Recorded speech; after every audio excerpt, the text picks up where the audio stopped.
In this video today, I'm going to show you how I set up my cue points in Serato DJ Pro. So before I set any of my cue points, I make sure that I have these settings enabled in Serato. Simple sync turned on, show beat jump controls, turning on quantize, performance pad layout, sort cues chronologically, and play from first cue point. I'll explain why I have each of these switched on. So simple sync turned on, this allows me to have the beat grids enabled in Serato DJ Pro. Show beat jump controls allows me to have the beat jump controls in Serato, which allows me to jump a certain amount of beats or bars in a specific song. I'm going to demonstrate this later on in the video. Turning quantize on allows me to place the cue point directly on the grid. You're also going to see this later on in the video. Performance pad layout, I have this switched on because I want my performance pads on Serato DJ Pro to look exactly how my pads look on my hardware. Sort cues chronologically, I have this switched on because it allows me to have all the cue points in order based on where they are in the track. And then play from first cue point, I have this turned on, so whenever I load a track in Serato DJ Pro, it always loads on the first cue point. Now what I'm going to do is walk you through these two tracks on screen from scratch and show you exactly how I would set my cue point. These songs are not copyrighted as well, so I can play them all the way through and you can see my entire process.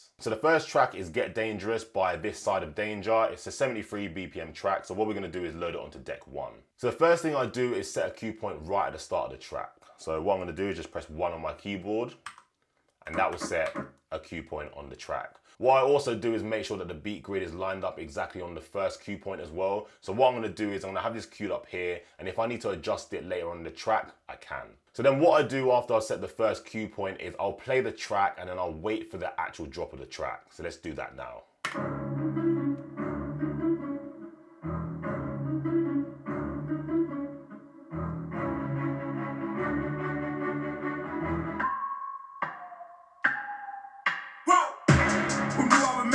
So you see there, just after it said whoa, it dropped into the track. So if I move this back,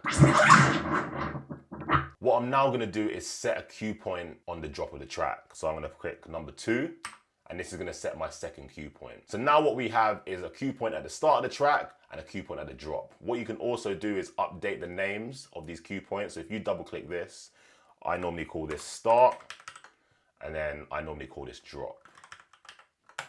So a big tip for you DJs, most original tracks usually start with a 4-bar intro. So what I'm going to show you is, you see how at the start of the track, I set a cue point. So if I jump back to the start of the track, you see that I listened to the track and then I got to the drop. What you can actually do is use the beat jump controls and jump 4 bars. So like I said, most of these original tracks have a 4-bar intro. I have my play marker set at the start.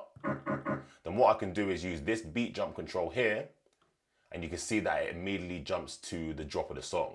So this is just a way to kind of speed up your workflow when you're setting up your cue points. So another thing I do when I'm usually setting up my cue points is looking for specific sounds in the tracks that I can use to mix the song a little bit differently. So for example, if I want to scratch this song in, I can find a part in the track that can allow me to do this. So what we can do is we're going to listen to the track again and we're going to try and find a part just before the drop, see if I can put a cue point there and use it for a scratch drop. So let's go back to the start of the track and let's press play.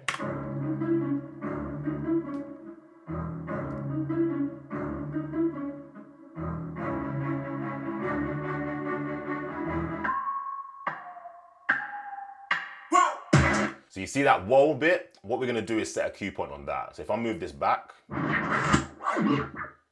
what we need to do to set a cue point here is actually we need to turn off the quantize button. If I keep the quantize on and then click the cue point, you can see that it jumps back here because we have quantize on. So I'm going to delete this and I'm going to turn quantize off and I'm going to set a cue point here. As you can see, the cue point has jumped back because chronologically this cue point is before the drop. So now we have a cue point on the whoa. The last thing I do when I set my cue points is try to find the hook of the track, so the chorus. Because usually what I do is I mix out of the chorus. So it's just good to put a cue point at the hook just to give you an indicator of when you need to mix out. So what we're going to do is we're going to listen to the track and we're going to try and find the hook of this track.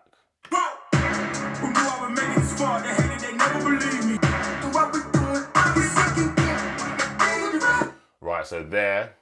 So if I move it back, so this will be the hook of the track, because you heard the Get Dangerous hook. So if I put a cue point here and then call this hook, now when we're playing this song, we know that when it gets to this part of the track,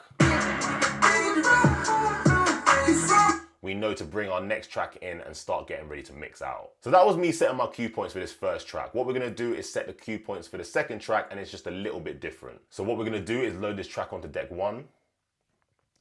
And you can see this track has no cue points. So the first thing we're gonna do is double check that the beat grid is aligned, and we can see that it's aligned on the start of the track, so that's fine. Then what we're gonna do is set our first cue point. And then what we're gonna do is we're gonna listen to the track and wait for the drop.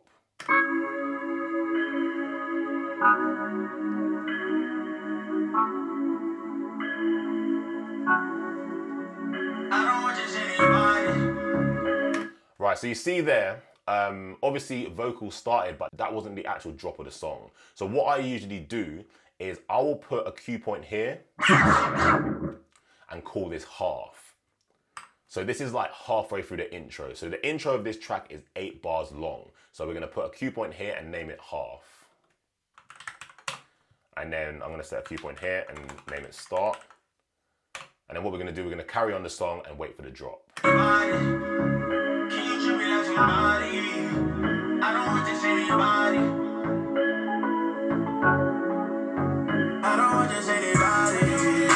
So yeah, so there's the drop there. So if I move that back and then put a cue point here and call this drop.